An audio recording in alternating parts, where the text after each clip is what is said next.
एक तो ये जो पूरी प्रोसेस चालू हुई है वो 9/11 के बाद से चालू हुई है। 9/11/2001 आपको याद होगा, 2 एरोप्लेन।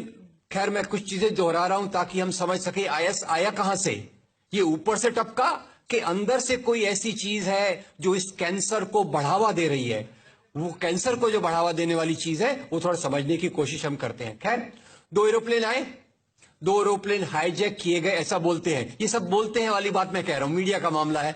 सच क्या है, झूठ क्या है, सच दिखेगा, आसानी से हम उसको पहचान सकेंगे कि नहीं, वो एक अलग बात है। खैर ऐसा कहा गया कि 2 एरोप्लेन आए, हाईजैक करके लाए गए और वर्ल्ड ट्रेड सेंटर की बिल्डिंग से टकराए।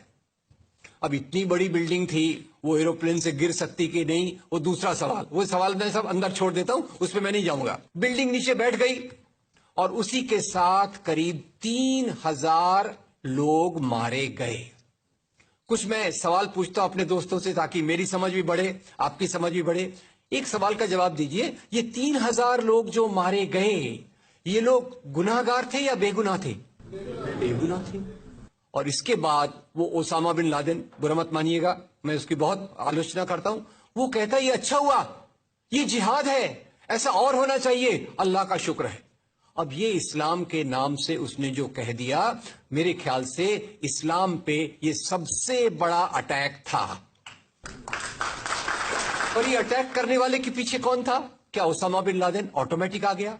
ये अलकायदा कहां से बना? तो इसके बारे में भी बहुत गहरी सारी चीजें हैं जिसका मैंने स्टडी किया है, कुछ उस पर लिखा भी है। मैं बताता हूं, ये अलकायदा बनने की प्रोसेस की शुरुआत ही बाद में जाकर आईएसआईएस में तब्दील होती है। मैं इसको सवाल के रूप में पूछता हूं, देखिए, अगर इस्लाम के कारण आतंकवाद होता, मेरा सवाल जरा समझ लीजिए, अगर इस्लाम के कारण आतंकवाद होता तो दुनिया के कौन से देश में सबसे ज्यादा आतंकवादी होना चाहिए? इंडोनेशिया में। सऊदी अरेबिया बहुत छोटा है, पता नहीं हमारे बंबई के बराबर भी है कि नहीं। सऊदी अरेबिया बहुत छोटा है, सबसे ज्यादा आतंकवाद होना चाहिए इंडोनेशिया में, दुनिया का सबसे बड़ा मुस्लिम देश। वहां इस प्रकार का आतंकवाद नहीं है। नंबर 2, वो एरिया देखिए, अभी सवाल आपको बताया गया उसको याद रखिएगा। इस दुनिया के आतंकवाद से, जिसको इस्लामिक आतंकवाद कहा जाता है गलती से, कैसा कहा जाता है वो भी मैं बताऊंगा।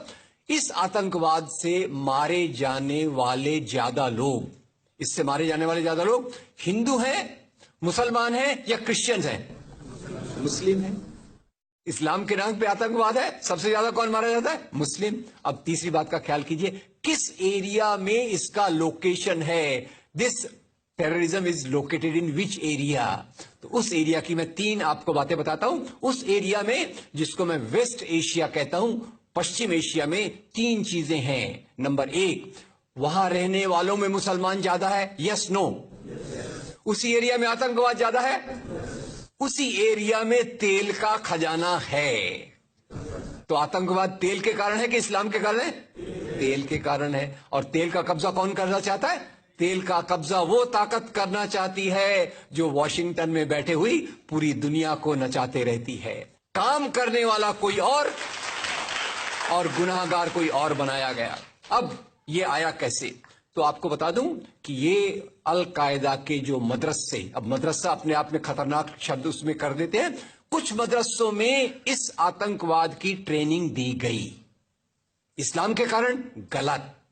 ये जो मदरसों में आतंकवाद की ट्रेनिंग दी गई, उसके पीछे भी जो हाथ था, 2 चीजों का था। सबसे बड़ा हाथ था अमेरिका का। अमेरिका ने $8,000 मिलियन, 7,000 टन हथियार दिए अल-कायदा को। उनका ब्रेन वॉश किया गया। इस्लाम के जो 2 महत्वपूर्ण शब्द हैं, माफ कीजिएगा अगर मैं कुछ गलत कहूं, मैं इस्लाम का स्कॉलर नहीं हूं, समझने की कोशिश करता हूं, कुछ मैंने गलत कहा तो उसको मैं माफ कर दीजिएगा। तो 2 शब्दों को उन्होंने बदल दिया। एक शब्द था जिहाद। जिहाद तो जो है जिहाद अकबर, जिहाद असगर। जहां तक मेरी समझ है, जिहाद अकबर का मतलब होता है अपनी बुराइयों के खिलाफ लड़ना। जिहाद असगर का मतलब होता है समाज की बुराइयों के खिलाफ संघर्ष करना। तो इस जिहाद शब्द का मतलब बदलकर कर दिया गया कि जो भी व्यक्ति आपसे असहमत है, जो भी व्यक्ति को, किसी को पहले काफिर लेबल करो, अब काफिर का भी एक बहुत अलग मतलब है, I won't go to the details of that. तो काफिर किसी को बोलो, उसको मारो, तो उसको जिहाद के नाम दिया गया। और ये ट्रेनिंग उन मदरसाओं में हुई जिसको अमेरिका ने पैसा दिया, अमेरिका ने सिलेबस भी दिया। और तो और मेरी समझ है, मदरसों में कुरान की ट्रेनिंग देते हैं, वो कैसे होना चाहिए वो आपके बीच में चर्चा का मुद्दा है। पर यहां जो ट्रेनिंग दी गई उसका सिलेबस वॉशिंगटन में बनाया गया। और खैर ये क्यों बनाया गया उसके पीछे मैं पहले बहुत कोशिश करके मेहनत करके लोगों को बोलता था ये अलकायदा इसके लिए बनाया गया। बाद में मेरे हाथ में एक बहुत अच्छी चीज आई।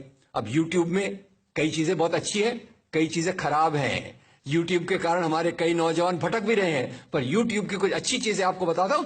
यूट्यूब में आप सर्च कीजिएगा 3 शब्दों को, हिलरी क्लिंटन अलकायदा अमेरिका, उसमें आपको 4.5 मिनट का एक वीडियो मिलेगा जिसमें हिलरी क्लिंटन बताती है, मैं नहीं कह रहा, हिलरी क्लिंटन कहती है कि हमको रशियंस के खिलाफ लड़ना था। हमारी फौजें जो वियतनाम से एकदम डिमोरलाइज होकर आई थी वो तैयार नहीं थी, तो इन एशिया के मुसलमानों के नौजवानों के कंधे पर रखकर हमने अपनी बंदूक चलाई, हमने अलकायदा खड़ा किया, हमारा काम हो गया, हम अपने हाथ धो लिए और हम अपने वापस आ गए। Is the United States supporting Al-Qaeda in Syria? The answer is yes. Fact number 1. There is no question that Al-Qaeda fighters are part of the opposition forces attempting to overthrow Syria's government. Fact number 2. The creation of Al-Qaeda wasn't Islamic fundamentalism. It was the CIA. The Mujahideen was created by the CIA to cause problems for the Soviets. And you might say that's crazy talk, right? Here's Secretary of State Hillary Clinton. To be fair, we had helped to create the problem we're now fighting. How? Because when the Soviet Union invaded Afghanistan, we had this brilliant idea that we were going to come to Pakistan and create a force of Mujahideen, equip them with Stinger missiles and everything else to go after the Soviets inside Afghanistan. And we were successful. The Soviets left Afghanistan, and then we said, great, goodbye, leaving these trained people who were fanatical in Afghanistan and Pakistan, leaving them well armed, creating a mess, frankly, that at the time we didn't really recognize. We were just so happy to see the Soviet Union fall, and we thought, okay, fine, we're okay now. Everything's going to be so much better. Now you look back, the people we're fighting today, we were supporting in the fight against the Soviets. So it's not a conspiracy theory, it's history. And it's history that's being repeated in Libya and now in Syria. But there is a bigger problem here, one that every American should be questioning. We're fighting Al-Qaeda in Afghanistan, but we're also bombing Al-Qaeda targets in Pakistan and in Yemen. And as we do that, something occurs known as collateral damage. Hundreds of civilians in Yemen have been killed in just the first half of 2012 by U.S. airstrikes aimed at Al-Qaeda fighters. We also have a history of kind of moving in and out of Pakistan. I mean, let's remember here, the people we are fighting today, we funded 20 years ago. And we did it because we were locked in this struggle with the Soviet Union. They invaded Afghanistan, and we did not want to see them control Central Asia. And we went to work. And it was President Reagan in partnership with the Congress, led by Democrats, who said, you know what, sounds like a pretty good idea. Let's deal with the ISI and the Pakistani military, and let's go recruit these Mujahideen. And that's great. Let's get some to come from Saudi Arabia and other places, importing their Wahhabi brand of Islam so that we can go beat the Soviet Union. And guess what? They retreated. They lost billions of dollars, and it led to the collapse of the Soviet Union. So there's a very strong argument, which is, wasn't a bad investment to end the Soviet Union, but let's be careful what we sow because we will harvest. And we now are making up for a lot of lost time. So what you need to know tonight is heavy. Our government is bombing sites around the world in an ongoing war with Al-Qaeda. In Iraq, where Al-Qaeda had no presence before the U.S. war, Al-Qaeda is now thriving. The same Al-Qaeda, yes, created by the U.S. government in order to harm the Soviets. And today, at least 13,000 civilians in Afghanistan are dead as a result of that war with Al-Qaeda. So with all respect to Ms. Fitzgerald from the Irish Times, this is not propaganda. Rather, it is the question that every American should be demanding answers on from Congress and from this president. Why are we giving Al-Qaeda fighters money and weapons to overthrow yet another government in the Middle East? Today, our government claims they're freeing the people of Syria.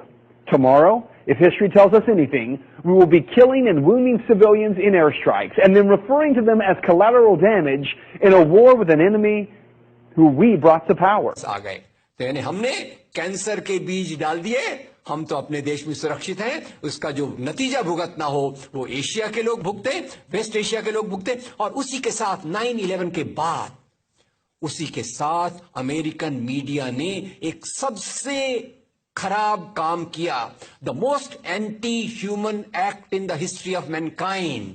मैं पूरी जिम्मेदारी से ये शब्द कह रहा हूं। क्या किया था अमेरिकन मीडिया ने? अमेरिकन मीडिया ने धर्म को आतंकवाद से जोड़ दिया।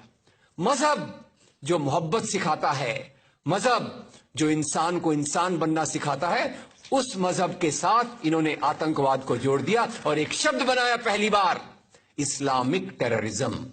याद रखिए, दुनिया में आतंकवाद पहले भी हुआ है। याद रखिए आयरिश रिपब्लिकन आर्मी, याद रखिए खालिस्तान, याद रखिए नाथुराम गोडसे, याद रखिए इंदिरा गांधी का हत्यारा, याद रखिए राजीव गांधी का हत्यारा। आतंकवाद पहले भी हुए हैं, पर कभी भी मजहब को आतंकवाद के साथ नहीं जोड़ा गया। तो मैं मानता हूं अमेरिकन मीडिया ने अगर सबसे गंदा, सबसे एंटी ह्यूमन काम किया है तो इस जुमले का बनाना जिसको कहते हैं इस्लामिक टेररिज्म।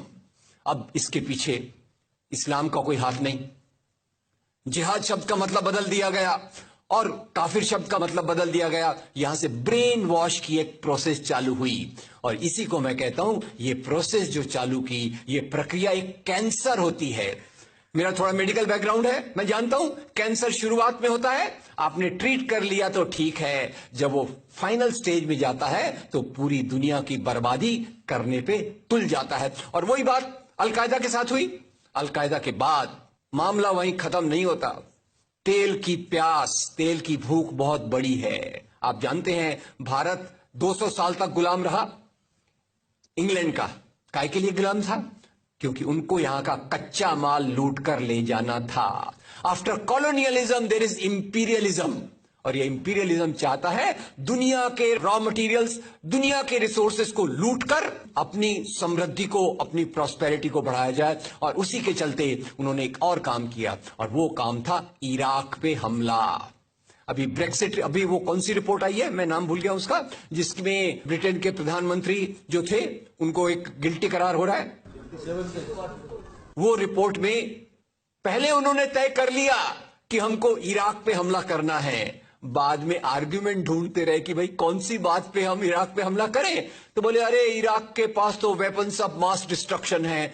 उस बात पे लंबी बहस चली और यूनाइटेड नेशंस, जिसको अमेरिका ने अपने जेब में रख लिया है, उसके सहारे से उन्होंने इराक पे हमला किया। और वो इराक पे हमले के कारण जो वहां की आर्मी स्ट्रक्चर था, जो फौज का स्ट्रक्चर था, वो डिस्टर्ब हो गया। एक तरफ से वो डिस्टर्ब हो गया, दूसरी तरफ से अल कायदा की आइडियोलॉजी आई और इन दोनों को मिलाकर ISIS बना। काम है इस्लाम का नाम, इस्लाम के नाम पर जो काम हो रहा है वो वास्तव में it is a design of imperialist powers to control on the oil resources of the world. इससे गंदी बात दुनिया में कोई नहीं हो सकती कि मजहब के नाम पर एक पॉलिटिक्स, मजहब के नाम पे आर्थिक समस्याओं को अमेरिका हल करने की कोशिश कर रहा है।